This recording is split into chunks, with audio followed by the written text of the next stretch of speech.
حیا اور ادب کا بڑا خیال رکھیں۔ ایک دوسرے کی عزت اور ایک دوسرے کا احترام بہت ضروری ہے۔ آپ کسی کو عزت نہیں دیتے تو کوئی آپ کو عزت نہیں دے گا، اور اگر آپ عزت دے سکتے ہیں تو آپ ریسیو بھی کر سکتے ہیں۔ دوستوں میں ہم یہ کرتے ہیں کہ ہم ایک دوسرے کو برا بھلا بھی کہہ دیتے ہیں، اور اس دوستی کو ہم اچھا سمجھتے ہیں کہ اگر ہم کسی دوسرے کو برا کہیں اور وہ برا نہ مانے، ہم کہتے ہیں بہت اچھی بات ہے۔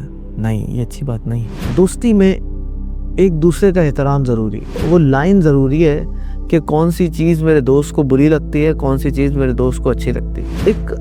ایک لائن ہونی چاہیے، ایک حدود ہونی چاہیے کہ اگر کوئی کام اس کو برا لگتا ہے تو آپ کے لیے ضروری ہے کہ آپ اس کام کو چھوڑ دیں یا اس کے سامنے نہ کریں، اور اگر کوئی کام اس کو اچھا لگتا ہے اور وہ شریعت کے مخالف بھی نہیں ہے، یہ مناسب ہے کہ آپ اس کام کو کریں، کیونکہ میرا دوست میرے ساتھ جڑا رہے اور ہم کوئی خیر کا کام کریں، کیونکہ خیر کا پہلو ہم پہلے جوڑ چکے ہیں۔ تو خیر کا پہلو نہیں ہے تو پھر تو فائدہ ہی نہیں ہے کام کا۔ تو اس طرح سے جب ہم ایک دوسرے کا ادب کریں گے، احترام کریں گے، اور اگر کسی دوست کی کوئی بات پتہ چل جائے، اس کو راز رکھنا، سیکریٹ رکھنا، یہ ہمارے لیے بہت ضروری ہے۔ سیکریٹ نہیں رکھتے ہم، دوسرے ہم سے وہ راز اگلوا لیتے ہیں اور پھر اس کو کیش کرتے ہیں، اور اس سے بہت سارے معاملات خراب ہو جاتے ہیں۔